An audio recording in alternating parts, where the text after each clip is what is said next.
Hey everyone, it's Mark. This is my recap for Pokemon Journeys episode 27, A Heroic Legend, Leon's Ultimate Battle.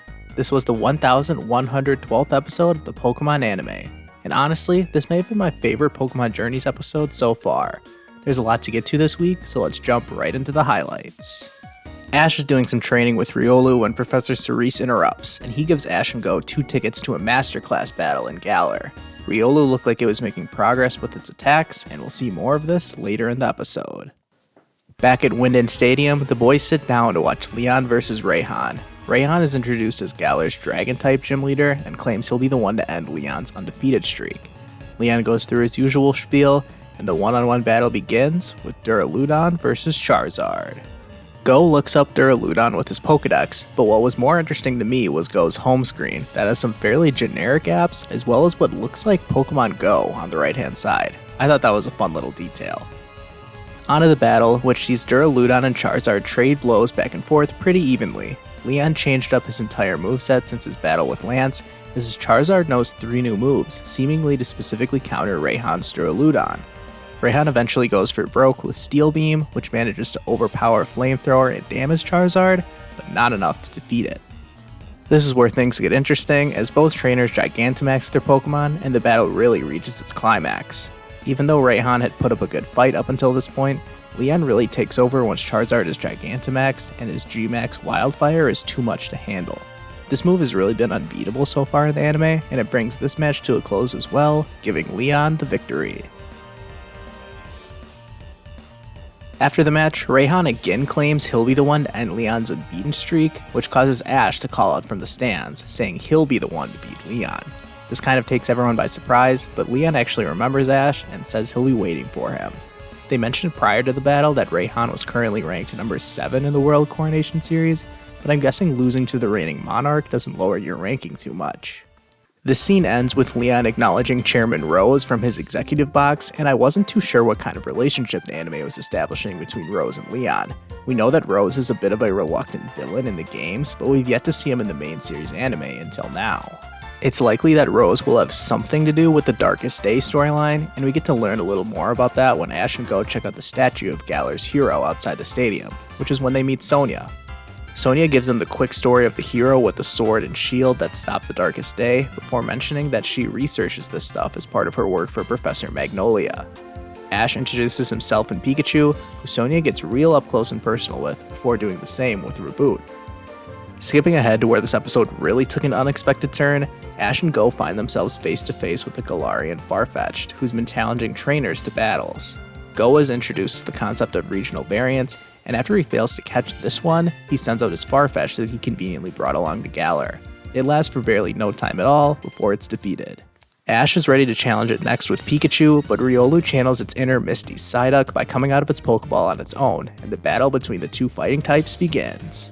I mentioned earlier that Riolu was making progress with its training, and it really shows here in this battle after it uses both Force Palm and Double Team for the first time. After a little back and forth, Farfetch'd stops spamming Night Slash and breaks out a brutal swing attack, which leaves both Pokemon exhausted. Ash gives his usual inspirational "I believe in you" speech, and that gives Riolu the energy to stand back up before using yet another new move, Reversal. In a strange turn of events, Ash starts motivating Farfetch'd to get back up too, but it ends up passing out on its feet, similar to Ash's Incineroar. The episode ends back at the Pokemon Center after everyone is healed up, and Ash is impressed by Farfetch'd's desire to battle, so it asks if it wants to join this team. Farfetch'd accepts, and Ash wastes no time catching it.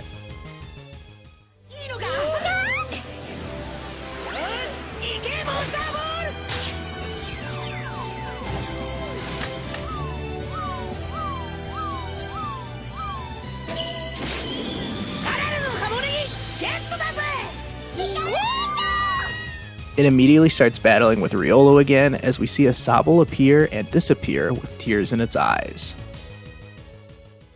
I'm giving this episode a 9 out of 10 rating. With Leon vs. Raihan, Sonia's introduction, Riolu vs. Farfetch'd, Ash catching Farfetch'd, to the introduction of Sobble, this episode had a whole lot going on. I thought they did pretty much everything right, except maybe Sonia's introduction, that kind of felt a little rushed to me. That's alright though, I'm sure Sonia will be making many more appearances in this series, but it is a shame to see great female characters like her and Chloe get such little screen time. Leon and Raihan's battle was great and really made Charizard seem unbeatable. Ash is going to have to do a lot of training just to stand a chance against Gigantamax Charizard. I wonder who the rest of the Masters 8 is going to be. If you want to hear my speculation on who Ash should battle in the World Coronation Series, check out the video linked in the top right. Pretty much no one expected Ash to catch a Galarian Farfetch'd, but I think this was a welcome surprise. Most people just assumed that Ash was going to end up catching Sobble next, but instead he added another fighting type to his team. I wonder if Ash is going to stick to a maximum of 6 Pokemon in this series, since he's already got 5 in just 27 episodes, or 6 if you count Mr. Mime, and I feel like he'll actually catch a Grookey as well. Farfetch'd doesn't seem like a major factor in Ash's team right now, since it's kind of presented as a training partner to Riolu, which is a role that Mimey has been filling so far. Farfetch'd also kind of reminds me of Ash's Hawlucha for a few different reasons, but one thing Farfetch'd has over Hawlucha is that it can evolve into a Sirfetch'd, which could make it a very strong Pokemon for Ash in the future. What do you think the future is for Ash's team? Let me know in the comments. Like I said before, a lot of people were expecting Ash to catch Sobble, but the preview for next week really made it seem like Go is the one who's going to catch it. I'm totally in favor of this, since Sobble doesn't really seem like a great battler, and Ash already has Riolu to train from a shy, adorable baby into a powerful battler. So far, Go doesn't really have any signature Pokemon outside of Reboot, but I could see Sobble becoming his second most important Pokemon. Maybe Go is actually just going to catch all 3 of the Galar starters, but surely Ash is going to catch Grookey, right? Did you enjoy this episode? What did you make of Leon, Raihan, Sonia, and Farfetch'd? Let me know your thoughts about this week, as well as your predictions for the next episode in the comments section. Make sure to drop a like on this video, and please subscribe to my channel. I'll see you guys next time.